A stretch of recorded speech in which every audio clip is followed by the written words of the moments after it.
Hi, I'm Matthew Goldstein, Chancellor of the City University of New York. Welcome to our program, CUNY Honors.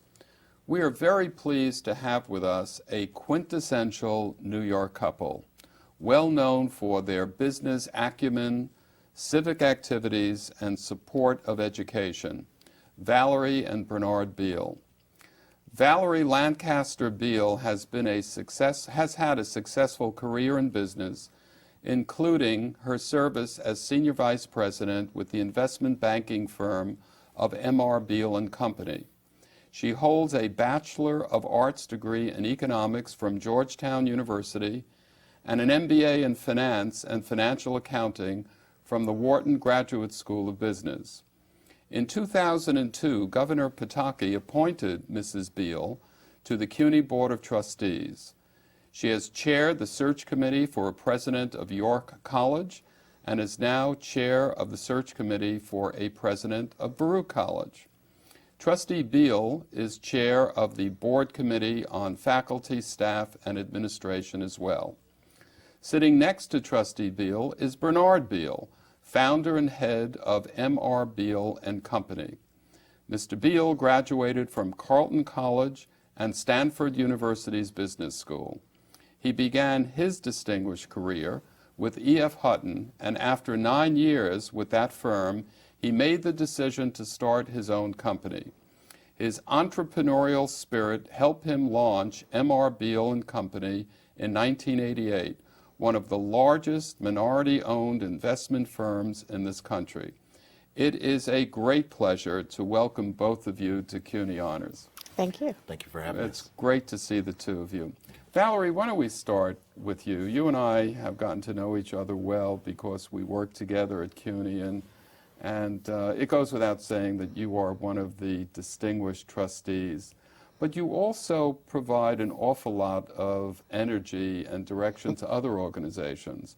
Not only are you connected with CUNY, but you have a relationship with Georgetown University, and you're very active in the Abyssinian Baptist Church, a great institution in the city. What shaped you as a youngster to get involved in helping organizations like this and bringing your expertise? Where did that all come from? I think it began with my family. My mother and father have always been very active in civic events and civic activities, but I guess it's, if you had read my application to Georgetown University, it said I wanted to come to college and I was going to be a sociology major, actually. I started out as a sociology major, and my intention was to get a degree so that I could solve all of black people in America's problems. And so that's why I went to college. While I was there, my father told me he wouldn't pay for a degree in sociology. He would only pay for a degree in mathematics. And somewhere along the line, I found out that there was a thing called economics. And I could do both. I could do my sociology, at least I thought. I could do sociology and economics.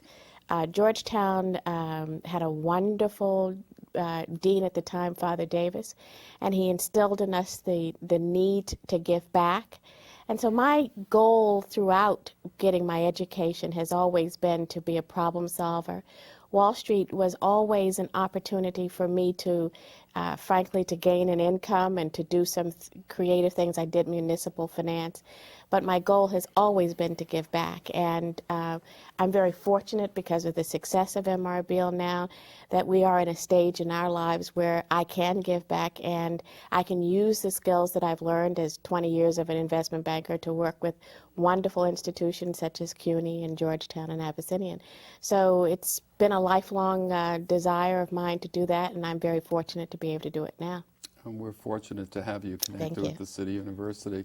Bernard, before I get into the heady work that you do as an investment banker, I'd also like to touch on what you give back to society. You are the chairman of the Better Chance Foundation, an organization here in New York City. It's about 40 years old, giving minority youngsters an opportunity to go to some of the great prep schools. Tell us a little about that and why you got interested in the kind of work that you do. The Better Chance Foundation is really, I'm not only the chairman of the foundation, I'm also an alumnus of this foundation. I grew up in the South Bronx. Really didn't know a lot about the world of prep schools. Had always been, and this is not a brag, it's just a fact, I had always been the #1 student in everything I had done growing up in the South Bronx. And one of my guidance counselors said, there's a program out here that takes talented kids and puts them into very challenging academic environments. And he said, you know, on paper, academically, you qualify. Socially, you have a lot of problems, so maybe you're not the right guy. He put me in the program, and I ended up going to the Worcester School in Danbury, Connecticut. And I went from being #1 in every subject to next to last in every subject at the Worcester School.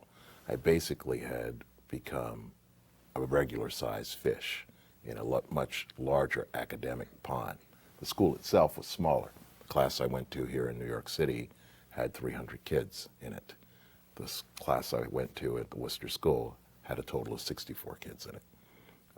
But these were very competitive young men at the time. The school later went co-ed. From there, most people who went into the A Better Chance program went on to college.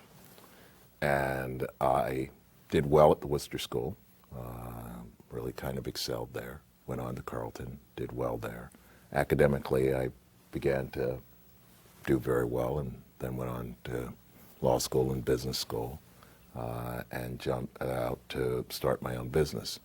And quite honestly, I had kind of forgotten how I'd gotten there. I went on the board of trustees at a Worcester school and gave money to that school. I went on the board of trustees at Carleton College and gave money to that school, gave money to Stanford. And it wasn't until maybe 3 years ago I got a call from someone at A Better Chance saying, we'd like to come in and see you. I thought, great, come on in and see me, I'll write you a check and Be done with it. be done with it. As luck would have it, I was walking along Broadway back to my office, and a guy called out to me, called me my nickname from the old neighborhood, which I won't mention here. And I knew it was someone from the old neighborhood because only people from the old neighborhood knew that name. And he said, don't you remember me? I'm Leroy. And it turned out that there were 5 of us who had been accepted into the program. 4 of us had gone. Leroy, who in my opinion was the most well-rounded of all 5 of us, had chosen not to go. And when we talked, he said, you know, that he was getting his life together. He had just gotten out of jail. He had had some problems with drugs and alcohol. He mentioned some of the other people that had grown up in the neighborhood with me, and they had had all sorts of problems. And I realized that this program, this A Better Chance program, literally had given me a better chance at life. And so when I went back into my office, I didn't just write them a check. I wrote them a check and said, let me help you raise some funds. And eventually I went on the board, and eventually I became chair of the finance committee, and then I became vice chairman, and now I'm the chairman. And we've had some great people support us. Oprah Winfrey has been fabulous to us. You mentioned she gave a very big gift. She gave us over $10 million to support our program. And we have some great graduates. I don't know if you know of Tracy Chapman, the recording artist. She's one of our alums. There's Frank Borges, who used to be the treasurer of the state of Connecticut, is an alum of ours. A number of doctors, lawyers who are very impressive people. We have a couple of college professors. Steve Rogers is now a professor at the Kellogg School of Business, graduated from Harvard Business School. We've got over 11,000 alums, and it's a program that I care very much about. And I should add, parenthetically, that the way that A Better Chance came to me, because I didn't realize this until I just looked over at Valerie, but the way they reconnected with me was Valerie. Valerie had been in a luncheon and said to someone, Call my husband. she said, A Better Chance program. She said, I think my husband was part of that. I had actually totally lost contact to it, and I didn't put that together till now. I apologize for that. Tell me about Street Smarts. I'm very interested in that. Also a program to grab students and put them in the right direction. And what is that about? Street Smart is a program that I started back in '98, and it is designed to go back to that high school that junior high school that I graduated from in the South Bronx. And we take the kids at that school primarily. Our firm bought computers and provided internet access for the school. We took in approximately 17 young men and women who we provide hands-on tutoring for. We normally provide them with a field trip a month where they'll go and look at a business in a way that you might not think of it as a business. These are all businesses, and when you think about them, you think, hey, that's clear that it's a business. But, for example, we took them to a Knicks game, and we took them to a Yankee game, and we enjoyed the game. Both teams won that night. But we also then took them into the business office so they could see how it worked as a business. We took them to Black Enterprise magazine where they met Earl Graves, the founder and publisher of Black Enterprise. Great New Yorker. And he walked them through how his business worked. And, you know, for those of you who are watching The Apprentice show, the guy who's on that show is a piker compared to Earl Graves. Earl Graves is a tough guy. He's a real tough guy. So we took him to meet with some performing artists who are rap artists, who told him about the business of rap and how difficult a business that is, how hard it is to break into, and what they do to make money. We showed them people who are producers and other types of performing artists. So Street Smart is really a program that allows people to look at the world through a business person's eyes. That's great. And it's worked really well. We've had some great kids. I compliment you for doing that. Thank you. Valerie, you are so active at City University. I mean, you went to two private universities, Georgetown and the Wharton School of Business. And here you come into this big urban university, the largest urban university in the world. Governor Pataki appoints you as a member of the Board of Trustees. What were your initial impressions of this huge, complex organization that was probably so different from any experience you had as a student?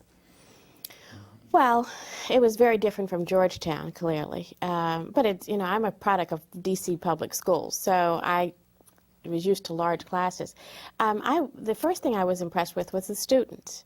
And I was particularly concerned initially about the rumors that I had heard about the quality of the students, the quality of the faculty, and had never really had any opportunity to interface with City University students.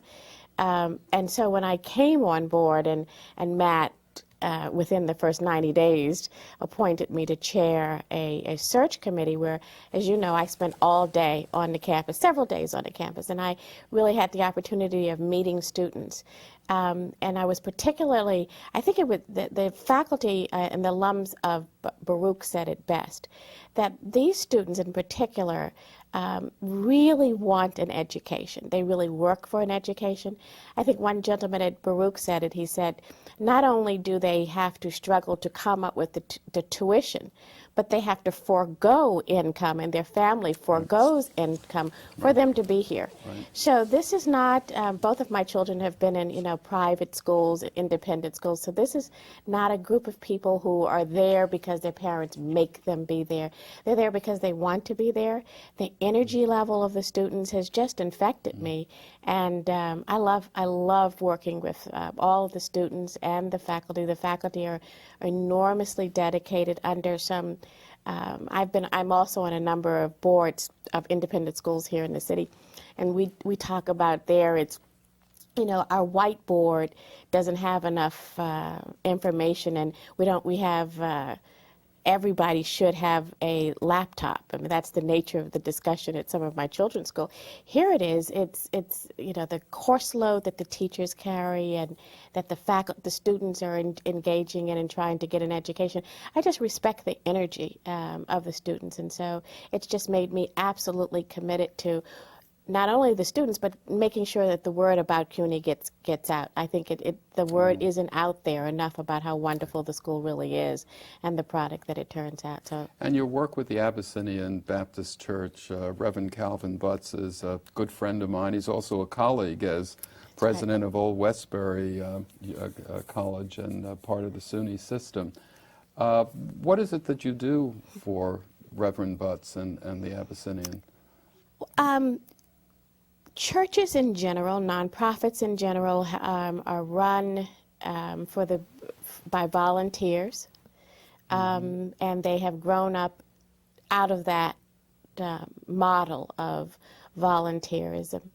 But they're now large institutions. And what Reverend Butts has been about is about providing excellence in ministry, education. And what we wanted to do was to begin to bring some of those business disciplines that we've used externally into nonprofits, into the church. And so what I've been doing is bringing a lot of financial management techniques, software, and to use some of those models that we have always used externally into the church, because it is also an enterprise, and the better we do financially and manage our resources, the more we can do. And I am a strong believer that our religious and cultural institutions will lead the next generation of change, and I'm just delighted to be there. And he's lucky to have you as thank are you. the congregants. You know, you bring up an interesting point. Those of us who have had experience with major companies and see the level that they operate on and the kinds of talent that they attract and the kinds of systems that are in place are very struck when we get involved in not-for-profit organizations and see operations at a different level. So bringing your business acumen into a place like the Abyssinian, and to some extent to CUNY as well, I think is an important thing, and I think it's a good thing. I'd like to get into the company M.R. Beal. You started M.R. Beal and Company in 1988. You're an investment banker. Correct. And M.R. Beal concentrates or has concentrated in municipal finance. So if a city needs to develop some infrastructure, some railroad system or a water purification system, they're going to look to get this financed, and you'll put the deal together for them. Where did your idea start with, here you were in a comfortable position with a major financial investment company, and you jumped in. Was it scary? And what did you experience things that you never thought you were going to experience? Well, actually, I remember when I started it, my wife said, "But you've never really run anything before." And she was right. It was a totally different experience than what I had expected. I am what you'd almost call a serial entrepreneur. I've been that way since I was 6 years old. I've always started businesses. I've always run businesses. Even when I was in a large company, I would start businesses inside that company. And so the business plan that I wrote for M.R. Beal, and you have to have a plan if you're going to start a business, I wrote that when I was in business school. I wrote it 10 years before I launched the firm. And it was always my intention to go to Wall Street, work for a large firm, get a couple of years of experience, and then jump out and start my own firm. What I found when I went to the firm I was with, the F. Hutton and Company, was that it was really a very entrepreneurial enterprise. And so I could start businesses inside that firm and run them. And so I did that. I started up a project financing group. I started a educational financing group. I helped start an insurance company inside that company. But when Hutton had its issues in the late 80s, I realized, I went to Lehman Brothers for a little while. I realized I was starting over at Lehman Brothers, and I thought, if I'm going to start over, why not start over in my own shop? So I dusted off the business plan that I had. I went and contacted some people. I had about 13 people join me, and we started this firm, and we grew like a rocket.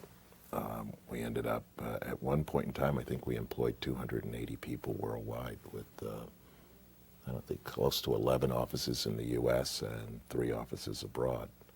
And we started different companies. I continue to start, buy and sell companies, and I don't think that'll change too much. You know, when I speak to people about Bernard Beal, and we know a lot of people in common, they said, here's a guy that does it by the numbers. That you really are very analytical, very methodical in how you make your points, but that you're always looking for new opportunities, that M.R. Beal has transformed itself and continues to transform itself. And you've mentioned that you're looking to push more into corporate finance. Correct. And doing M&A deals and things of that nature. What are the kinds of difficulties taking a firm like M.R. Beal that had a market niche and a very successful market niche and sort of trying to move it in a slightly different direction or quite a different direction? Yeah, A challenge? It was a challenge, but I take something from, now that I've mentioned him twice during this conversation, you'll clearly understand that Earl Graves is someone that I consider a mentor and a hero. But one thing he says is that you've got to be willing to put yourself in danger, and that you've got to take risk, but not gamble, not just gamble. It has to be an educated risk. And so I have the opportunity, thanks to the people that I work with, to sit back a little bit and take a look further down the horizon to try and see where the opportunities are going to be, where the risks are. And so when we were in municipal finance and it was doing real well, it was my feeling that we had to diversify and get into the asset management business, something that would produce fee income for us. And then I felt that we had to get into the corporate finance business, eventually the insurance business, that we had to have more than one thing to lock our business on. And as various businesses succeed or falter, I have to decide which ones to feed and which ones to cut. We were in the internet space for a while, 3 years ago. It was clearly a bad decision. For a lot of people. It was for a lot of people, and for us, it was a really bad decision. But we kept feeding it for a while, and then we decided when to cut it and when to move on. And so, for people who are entrepreneurs, like I am, you don't really see what other people might see as being risky, you see as an opportunity. And you're the chairman, CEO. Your wife, Valerie Lancaster Beal, an extraordinarily talented woman in her own right. I'd like to ask you each individually for an answer to this. What is it like working together in this company? Really challenging?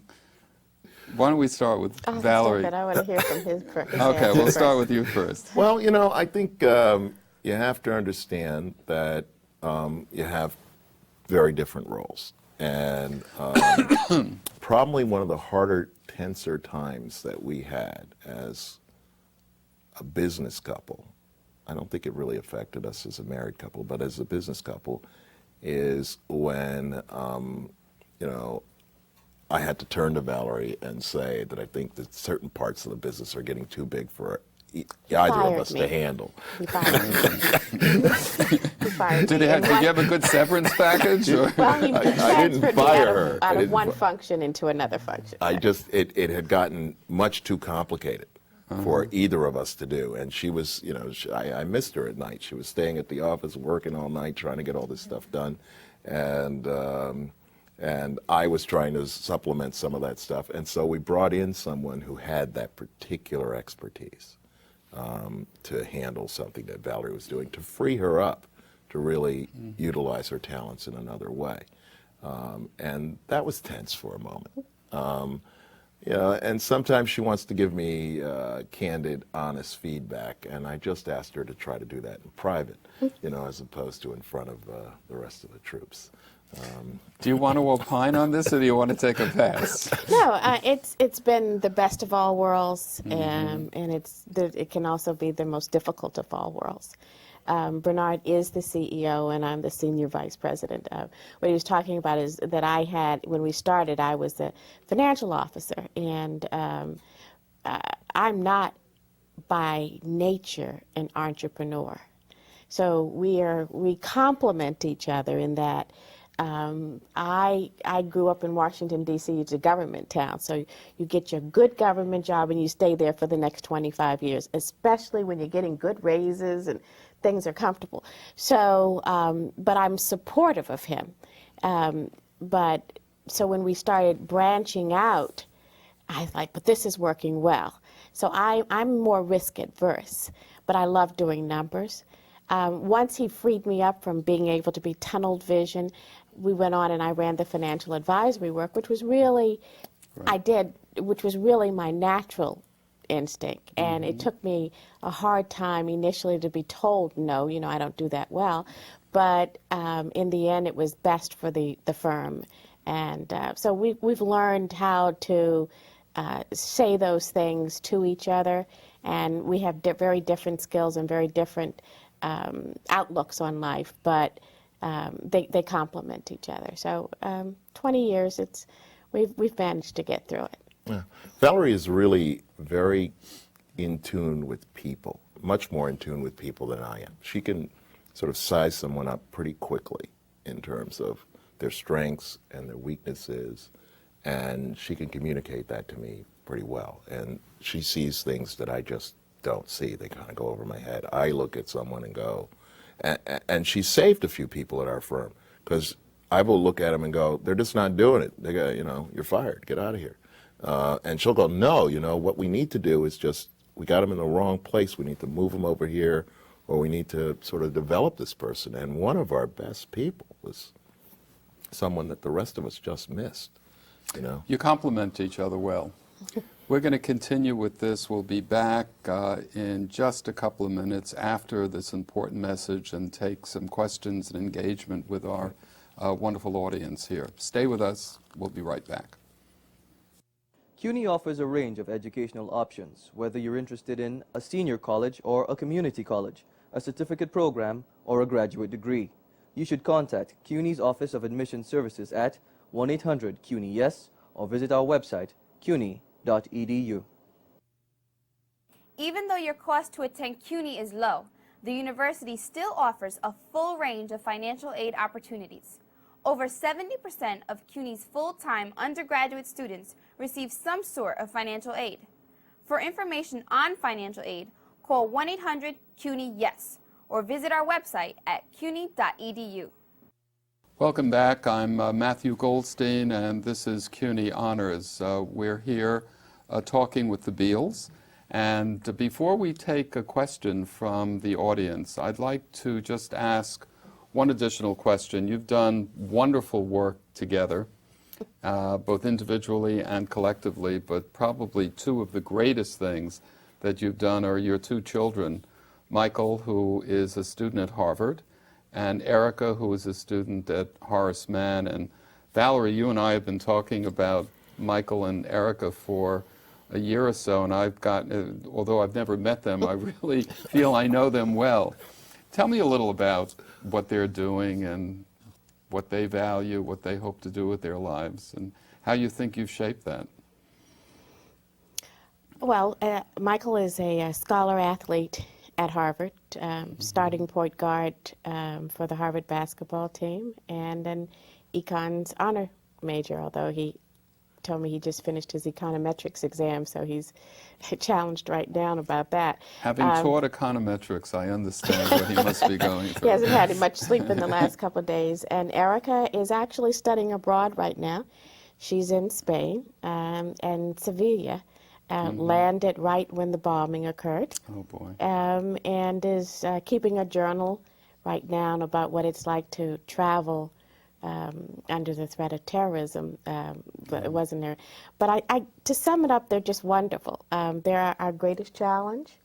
But I think what we've tried to instill in them is the love for education, they're real New Yorkers. They love New York. They know the subway by like the back of their hand.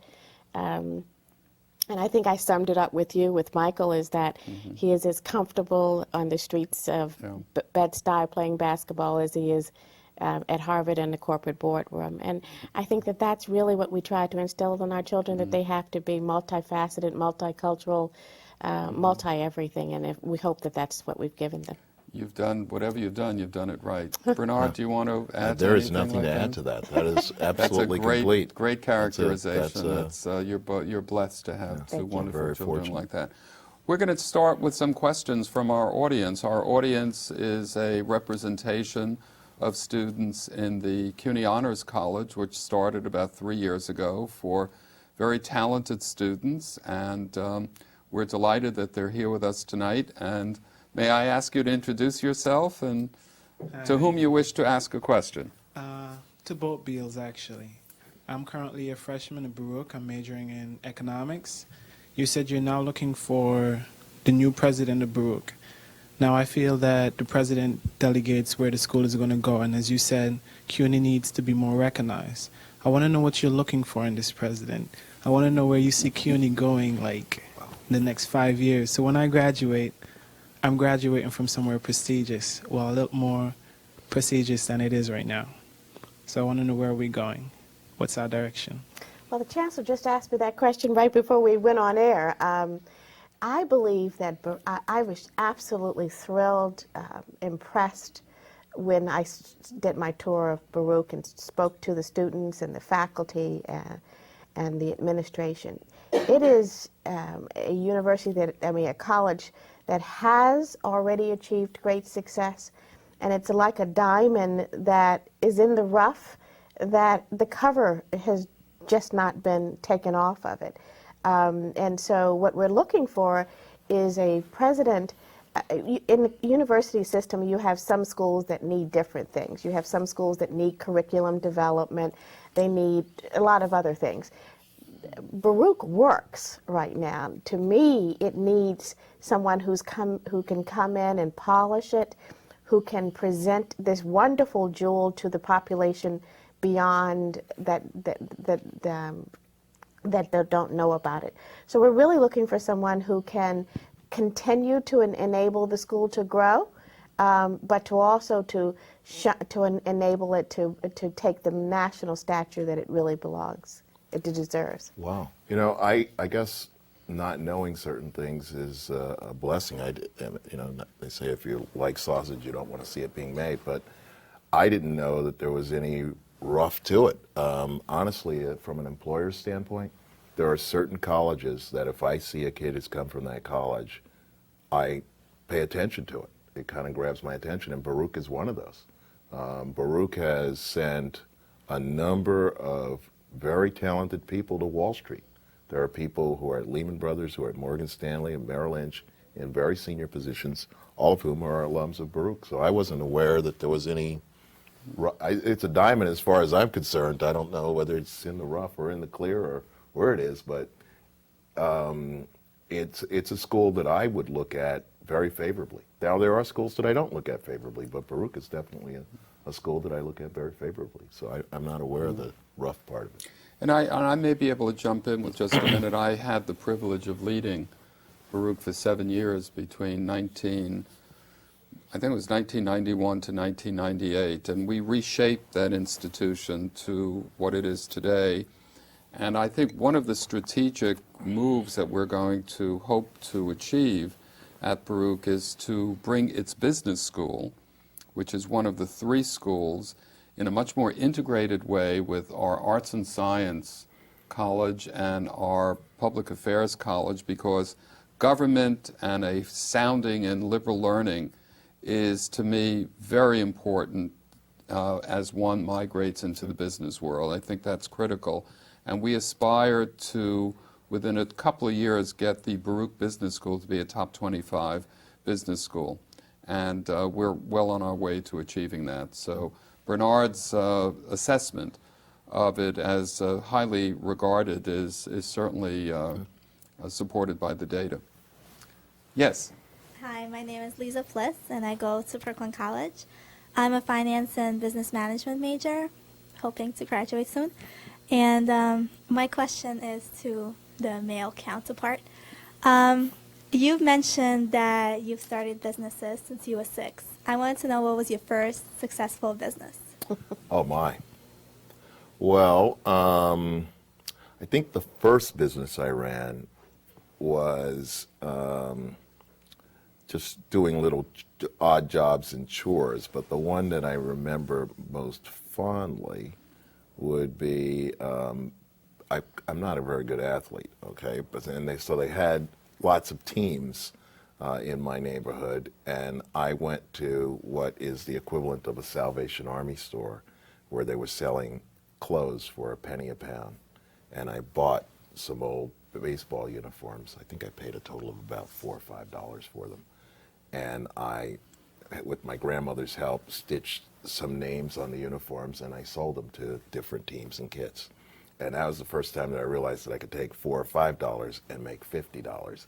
Now, I didn't pay my grandmother a fair wage, so I probably didn't, other than labor, I probably didn't really make money. And then when I graduated from high school, I said that most of the people in the A Better Chance program went on to college. What I didn't say is that I was one guy who decided I didn't want to go to college. And so I took the money that my family had saved to send me to college, and I was really going to be the first person in my family to attend college. I took that money and started a business. For those of you who know the Bronx, I started a Jack in the Box on White Plains Road and Story Avenue. And I was running that. It was a very successful business. We were the #1 revenue producer for the chain. It was great. It was great. And then one night we were held up, and I was shot. And as a result of that, I decided maybe college isn't such a bad deal. And so I went on to other things, but I've run a number of businesses. While I was in high school, I started a business. When I was in college, I put myself through college by starting a record and stereo store of selling records and stereos. And I built that into a number of campuses and then sold that when I left college. Great answer. Yes. Hi, my name is Jennifer, and I'm a journalism student at Baruch College. And my question is for both of you. You both seem to have led very busy lives with school and nonprofits and business. I'm just wondering how you two met and how you managed to work and have all these volunteer activities and raise 2 children, and how you balance that whole load. Well, you've hit on something that we don't totally agree on. So why don't I let my wife give her version of how we met, and then I'll give mine. We were chasing the same client. We agree on that.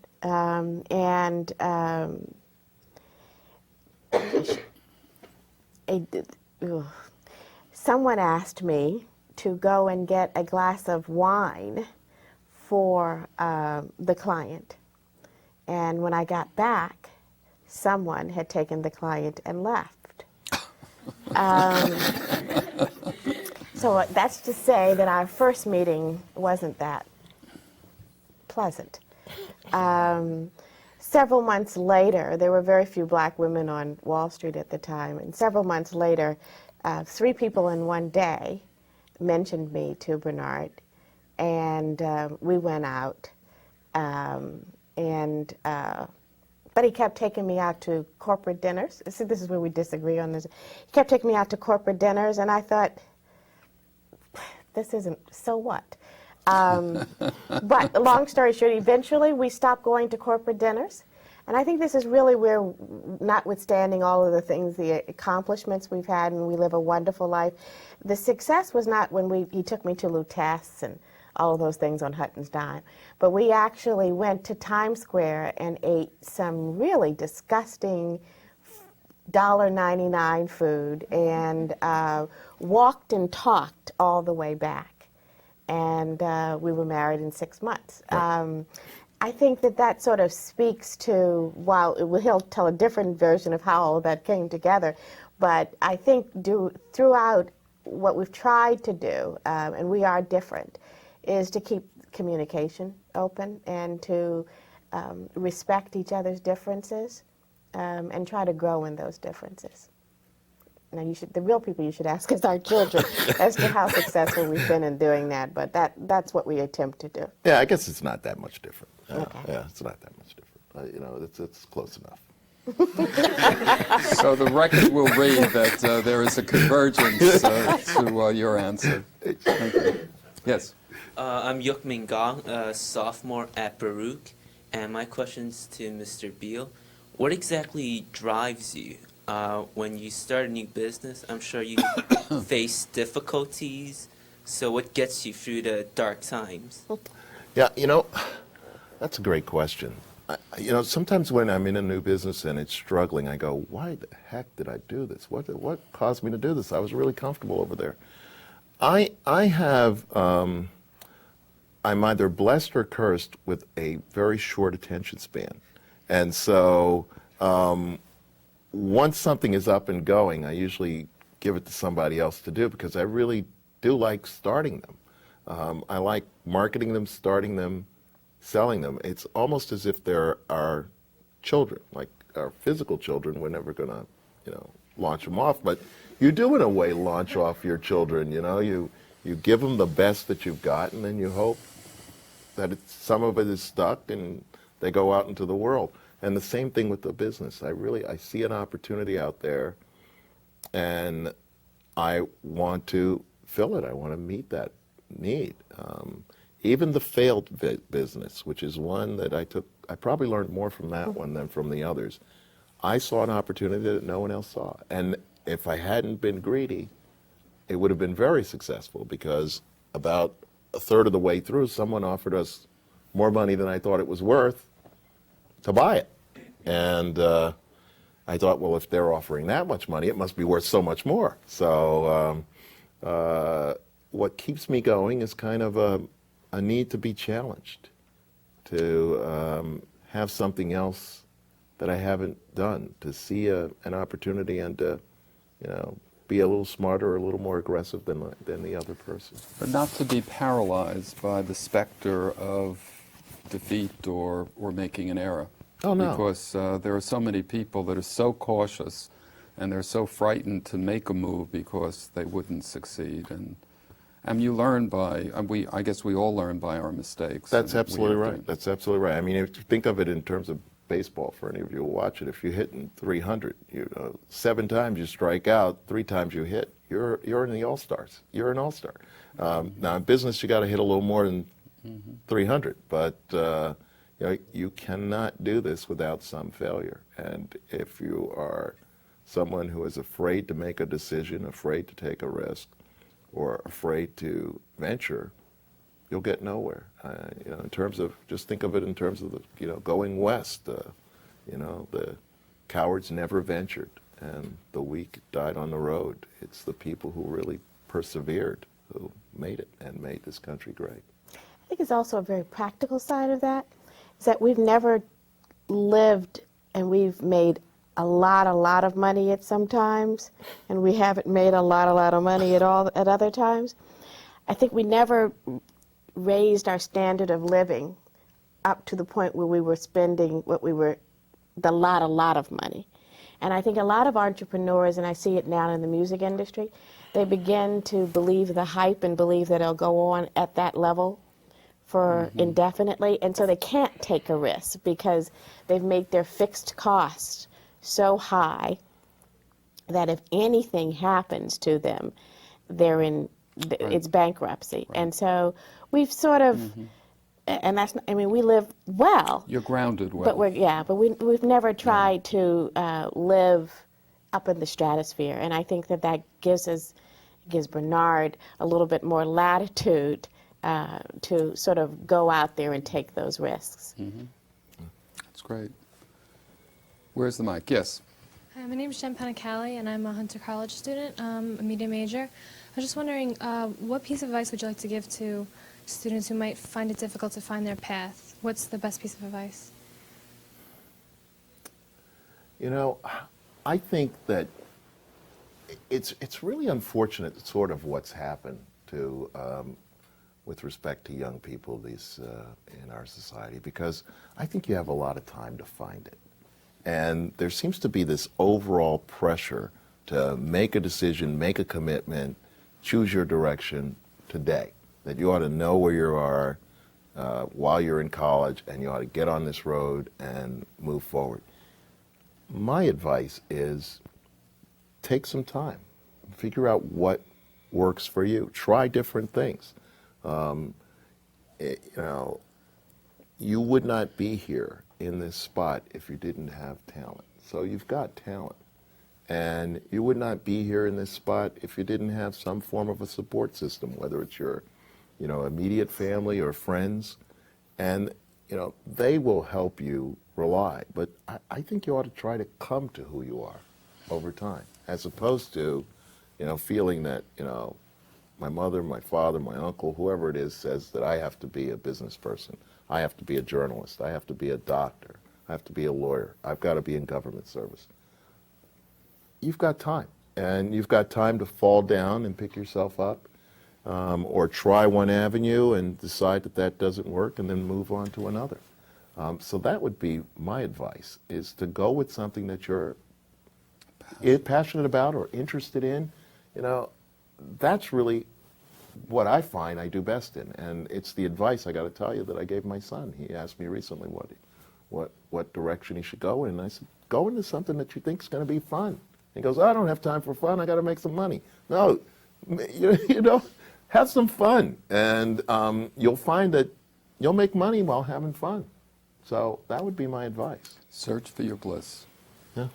Yeah. The passion is just critical. You're going to spend a lot of hours doing what you're doing, and I found that the only way that I can totally spend those hours with not going crazy is to be passionate about it. And so try to find your passion. As you say, you'll make mistakes, and I guess that's the biggest thing. You will make mistakes, but learn how to dust them off. That's why I guess I'm really strong believer in athletics, because you learn how to lose in athletics, and that's a really important that's a good point. instrument and tool, is to learn how to lose, and to learn how to get up that next day and go and still play the game. Yeah. Do you feel pressured by family, friends, or yourself to be very focused right now on something? It's mostly myself. Just seeing other students that are so focused and not having that is, troubling to me. So. When I talk to students, you'd be surprised. Those who profess to be so focused, they're just as afraid as you are. They just have learned to cover it up a little bit. And so I wouldn't be as concerned about, as I said, I started out as a sociology major with a desire to cure all the world's problems, and I'm an investment banker, so you have time. Yeah, I didn't want to go to college, so it all turns out differently than you'd expected. And there are some cultural differences too. People from different cultures have different approaches, but my basic feeling is that you've got time. It's a long game. I bet you feel better. Yeah. Okay, great. Yes. Hi, my name is Melanie Rios. I'm a freshman at Baruch, and I'm undecided about my major as of now. And my question is to Mr. Beal. It's interesting to me because I live in the Bronx, so I wanted to know, do you feel like, had you grown up in another neighborhood, but things have turned out differently, like how did growing up in the South Bronx affect the decisions that you made and all that? Well, I had such a great time growing up in the South Bronx. I did a documentary, I guess about 2 years ago, where we went back to my old neighborhood, and I was explaining them how I grew up, and they were showing it, and I was looking at it, and it looked horrible. And I said, boy, when I was growing up, this was like the Garden of Eden to me, We were clearly poor, but I didn't really know it because everyone around me was poor. But I had a really great family. And, I will tell you honestly, having gone to the Worcester School, which was a great school, gone to Carleton, which was a great school, gone to Stanford, which was a great school, the things I use in business, the lessons I use, I got from my own neighborhood. I got it from my grandfather and my grandmother. I got it from around the kitchen table and on, rides in the car, and the stuff I tell my kids. are things that my parents used to say to me, and not stuff I learned in business school or anywhere else. And so for me, I don't think that I would have gone as far in life as I have without that grounding. And I think it's probably, I'm going to make the assumption it's the case for all of you. You wouldn't, you've got to have a family somewhere in there. There's someone who cared about you and said, you can do it, you can make it, and, who pushed you on. And that's why you're sitting in these chairs.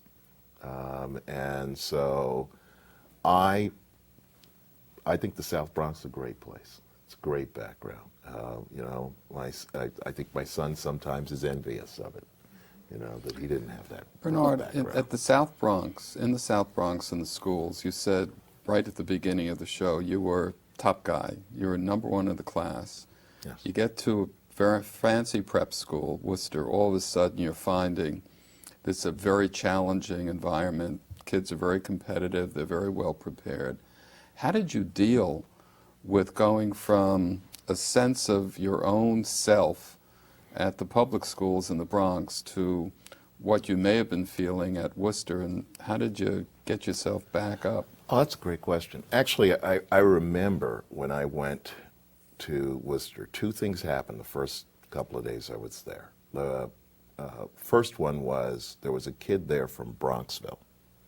And I don't know if you know where Bronxville is, but it's north of us. It's in Westchester County. It's a very rich area. And he said, oh, I'm from Bronxville. And we used to call the Bronx Bronxville too. And I go, hey, I'm from Bronxville. And he goes, what are you talking about? There are no blacks in Bronxville. And I said, what are you talking about? Everybody in Bronxville's black. So that was one. And the other was my roommate who, it was a boarding school. And so my roommate went, this is incredible. He had never shared a room with anyone. And I was thinking, this is incredible because I grew up sharing a bed with two other guys. So I had my own bed. I was like, wow, this is great. And so academically, but when the grades came out and I saw that my name was next to last, because in the school they posted your grade by name and your rank. And I went, wow, I can't believe this. I'm next to last. And I just decided that being a competitive individual, I was going to compete. And luckily for me, the dean of students at that school really took an interest in me.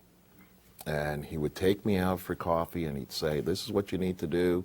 He'd look over my work sometimes before I submitted it, and he'd say, you need some work here, you need some help here. And so, I ended up becoming the senior prefect of that school. And I ended up graduating second in my class.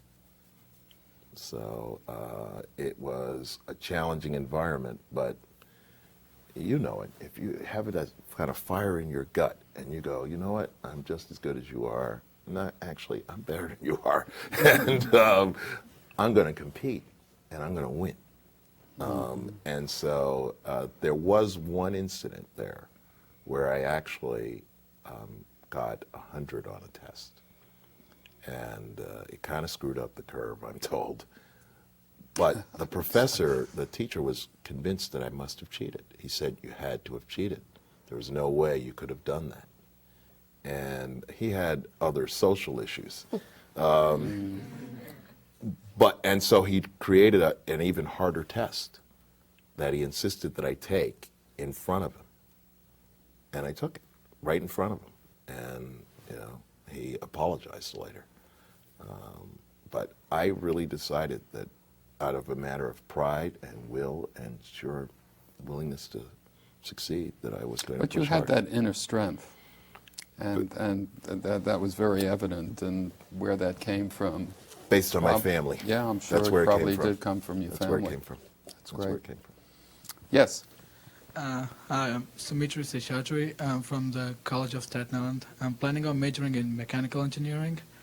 After I listened to all of your personal stories, and I see that you're a very self-propelled person. And I want to see that during the course of your life, I want to know how your parents played a part. How did they support you when you decided not to go to college? when you started doing your own business, like at the age of 6.